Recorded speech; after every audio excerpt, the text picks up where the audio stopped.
독합니다. 천지와 만물이 다 이루어지니라.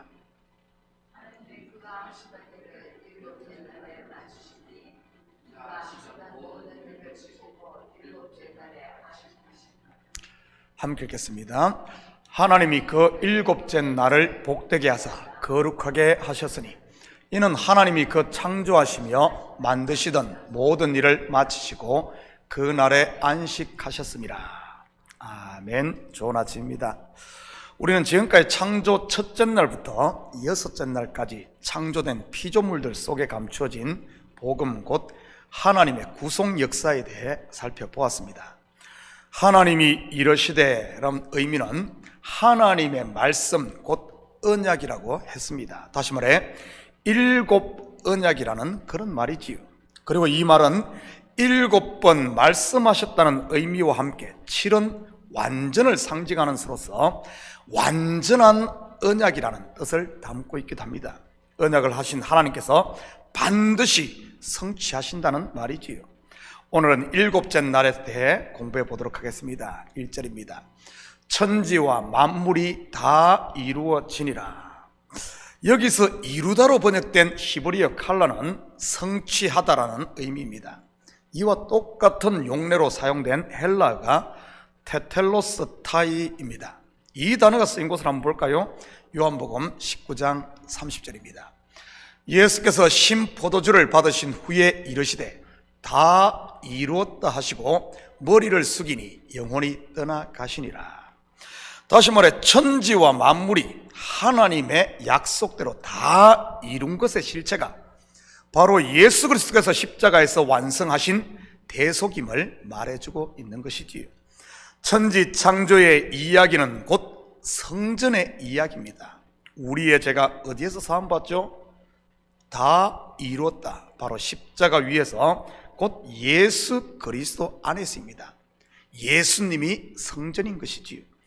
즉 성경에서 하나님의 일하심의 핵심은 바로 인생들을 죄와 사망의 권세에서 건져내는 구원이었던 것입니다. 이것을 신학적인 용어로 하나님의 구속사 곧 구원의 역사라고 하는 것이고요. 2절입니다.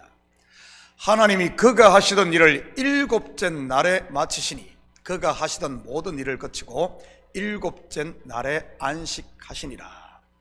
어떤 번역본을 보면 창조가 여섯째 날에 다 마치고 일곱째 날에는 쉬신 것처럼 해석을 해놓았습니다. 확인해 볼까요? 공동번역입니다. 하나님께서 엿새 날까지 하시던 일을 다 마치고 일의 날에는 모든 일에서 손을 떼고 쉬셨다. 그런데 지금 우리가 가지고 있는 개역 개정판은 원어에 더 충실하게 번역을 했습니다. 바로 일곱째 날에 마친 것이지요. 이 말은 7로 완성했다는 말로서 안식일의 주인이신 예수 그리스도를 통해 완성하셨다는 그런 의미인 겁니다. 만약 여섯째 날에 모든 것을 완성했다고 한다면 6으로 완성되었다는 의미니까요. 7이 아닌 6 말이지. 요한계시록에 나오는 사람의 수 666을 봐도 그것을 쉽게 알 수 있습니다. 요한계시록에는 유난히 7이라는 수가 많이 나오지 않습니까? 하나님의 수, 안식의 수, 곧 완성의 수이지요. 일곱째 날에 마친 겁니다. 그에 비해 6은 하나가 부족한 미완성의 수인 것입니다. 이 하나가 부족해 안식에 이르지 못한 여인의 이야기가 복음 속에 소개되고 있는데 한번 보겠습니다. 요한복음 4장 16절에서 19절입니다. 이르시되 가서 내 남편을 불러오라. 여자가 대답하여 이르되 나는 남편이 없나이다. 예수께서 이르시되 내가 남편이 없다 하는 말이 옳도다.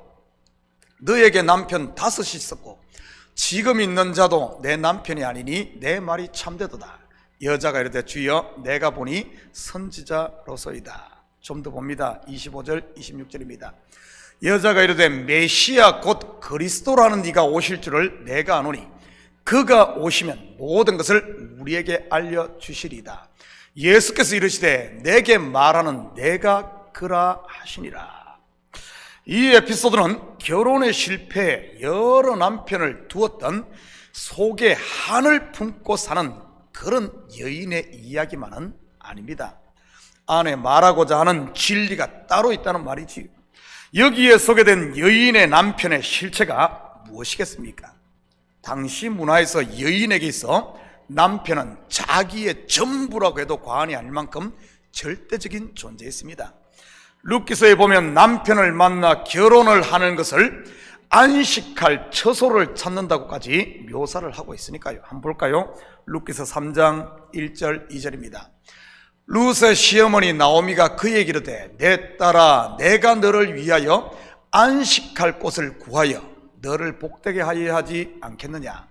내가 함께하던 하녀들을 둔 보아스는 우리의 친족이 아니냐. 보라 그가 오늘 타작마당에서 보리를 까불리라. 물론 룻이 후에 결혼한 남편 보아스는 예수 그리스도를 예표하는 인물인 것이고요.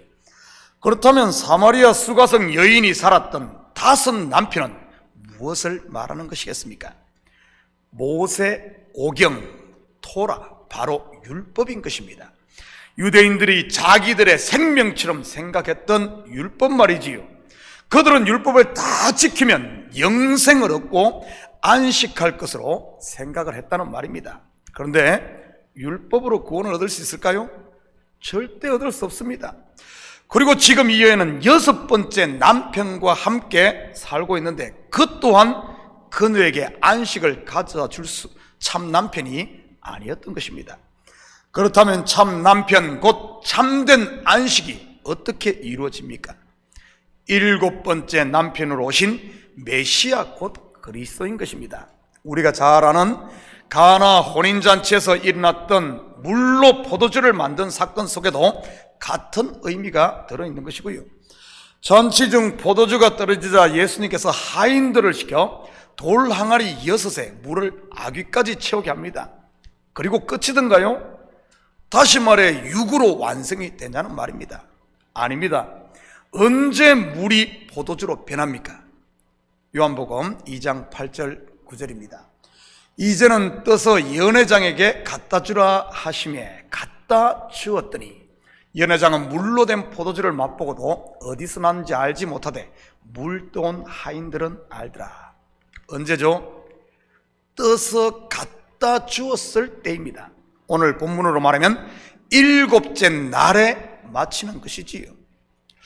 이는 예수로 완성된다는 말로서 창세기 1장 1절 태초에 하나님이 천지를 창조하시니라와 같은 의미인 겁니다. 구속 역사의 눈으로 보면 무슨 의미라고 했습니까?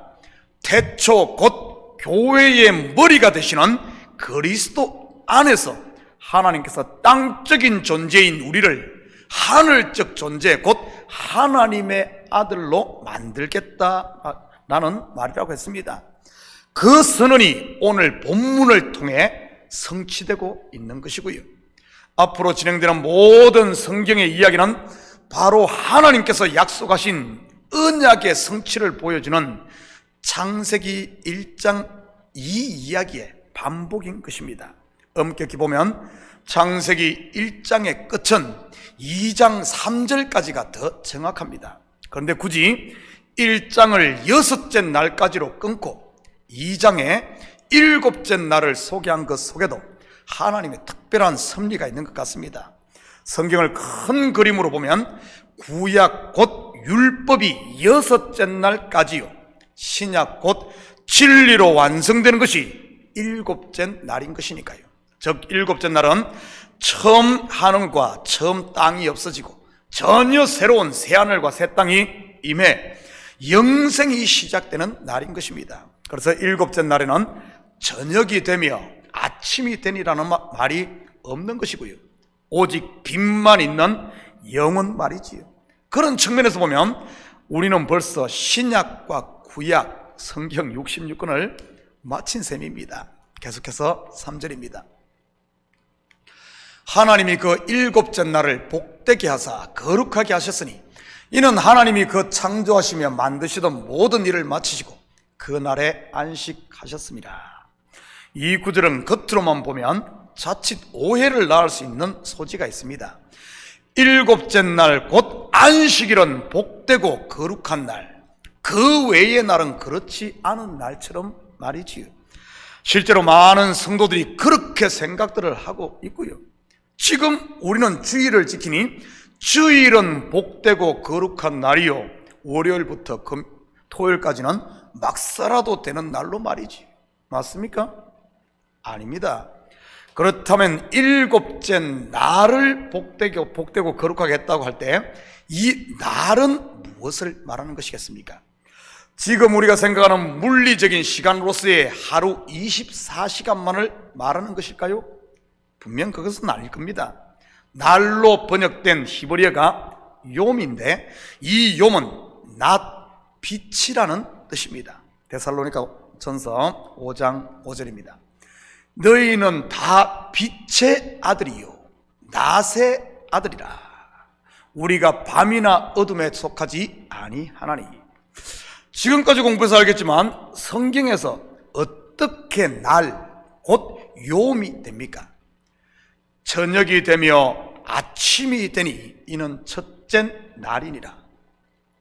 저녁이 되고 아침이 되어야 욤, 곧 날이 됩니다. 다시 말해 빛이 되는 것이지. 저녁이 되고 아침이 되지 않으면요 절대 날이 될 수 없는 것입니다. 물론 성경에서 빛은 예수 그리스도를 말하는 것이고요, 결국 복되고 거룩하게 하신 일곱째 날의 실체는 예수 그리스도를 말하는 것입니다. 일곱째 날 하니까 눈에 보이는 하루만을 이야기하는 것이 아니고요, 아들로 구원을 완성하시고 아들 곧 예수 그리스도 안에 있는 것이 복이요 아들로 안식하게 된다는 말인 것입니다. 마태복음 11장 28절에서 30절입니다. 수고하고 무거운 짐진 자들아 다 내게로 와라. 내가 너희를 쉬게 하리라. 나는 마음이 온유하고 겸손하니 나의 멍에를 메고 내게 배우라. 그리하면 너희 마음이 힘을 얻으리니 이는 내 멍에는 쉽고 내 짐은 가벼움이라 하시니라. 누가 한 말씀이죠? 하나님의 아들이신 예수 그리스도입니다. 내 안에 쉼 곧 안식이 있다는 말이요, 예수님께서 안식을 주러 왔다는 말입니다. 그렇다면 여러분은 지금 이 안식에 들어와 있습니까? 다시 말해 여러분 마음에 은혜와 평강에 하나님 나라가 있냐는 말이지요. 목사님, 얼마 전까지만 해도 있었는데 지금은 없어진 것 같아요. 혹시 그러시는 분 계십니까? 이유가 무엇인 줄 아십니까? 옛날로 돌아가서 그런 겁니다. 한마디로 달콤한 뱀의 속삭임, 곧 혀의 소가 다시 선악과를 따 먹었다는 그런 말이지요. 하나님과 사이를 이간질하는 뱀의 거짓말 말이지요. 지금이 바로 자다가 깰 때인 겁니다. 창조 일곱째 날을 마치며 지금 내가 서 있는 곳이 어디인지 한번 확인해 보았으면 좋겠습니다. 7일간의 창조는 성전의 모습과 출애굽의 여정과 일치한다고 했습니다.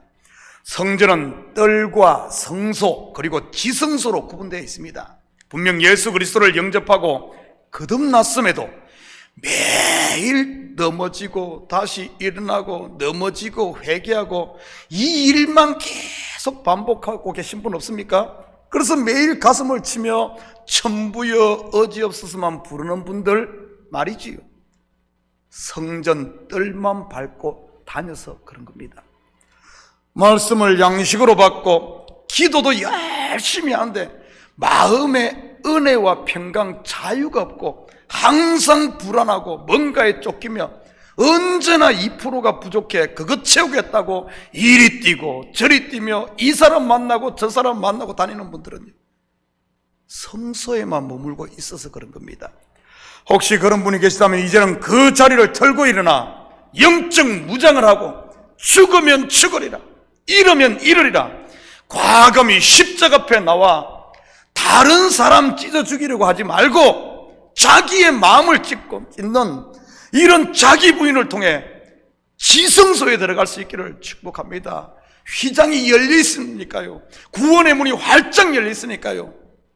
원인은 딴 데 있는 것이 아닙니다. 내 마음을 닫고 있기 때문에, 자기 속에 갇혀 있기 때문에 이 은혜와 평강이 없고 자유가 없고 항상 그런 겁니다.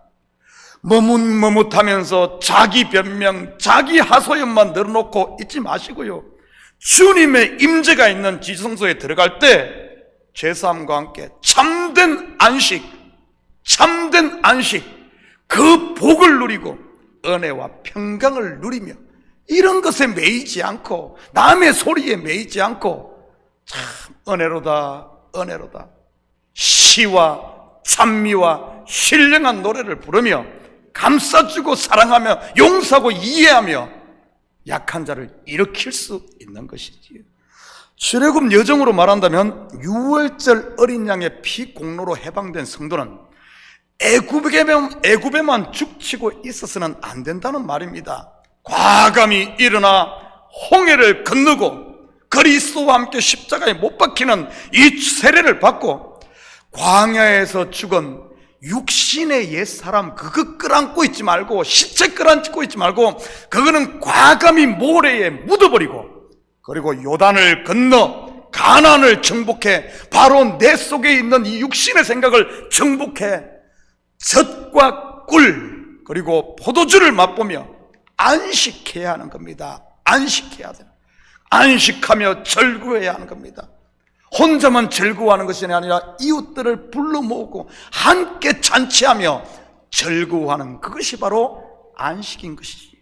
사랑하는 성도 여러분, 오늘 하루도 오래 머물렀던 장막을 긋고 자리를 털고 일어나 하나님께서 자기의 독생자로 열어놓으신 생명의 산 길, 곧 지성소로 들어가므로 은혜와 평강의 하나님 나라, 죽은 자가 아닌 산자의 삶을 사는 이런 복된 하루 되시기를 예수님의 이름으로 축복합니다. 같이 기도하십시다. 사랑의 아버지 하나님, 참으로 감사를 드립니다. 맞습니다. 지금이 바로 자다가 깰 때요, 육에 머물며 아버지 하나님 666의 인생이 아니라 이제는 주님께서 열어놓으신 새 길 지성소로 들어감으로 말미암아 제7일 안식을 누리는 저희들 될 수 있도록 주여 도와주시옵소서. 아버지 하나님, 7째 날을 복되게 하신다고 하였사오니 바로 예수 안에 있는 것이 복이요, 예수 안에 있는 것이 생명이요, 예수 안에 있는 것이 영생이며 예수 안에 있는 것이 자유임을 보게 됩니다. 우리 하나님, 이 새벽도 기도할 때마다 우리의 마음을 열어주셔서 아버지 하나님, 한 발짝 더 가까이 지성소로 들어가 하나님의 임재를 경험하고 주님이 주시는 그 하나님 나라 하늘의 상속자로 사는 우리 성도들 다 될 수 있도록 주여 도와주시옵소서. 혼자 속에 갇혀 일을 가는 인생이 아니라 이제는 손에 손을 잡고 즐거워하며 함께 잔치하는 이런 천국을 누리는 우리 온 성도들 될 줄 믿습니다. 이 시간 기도하는 제목마다 주님 응답하실 줄 믿사오며 이 모든 말씀 예수님의 이름으로 기도드립니다. 아멘.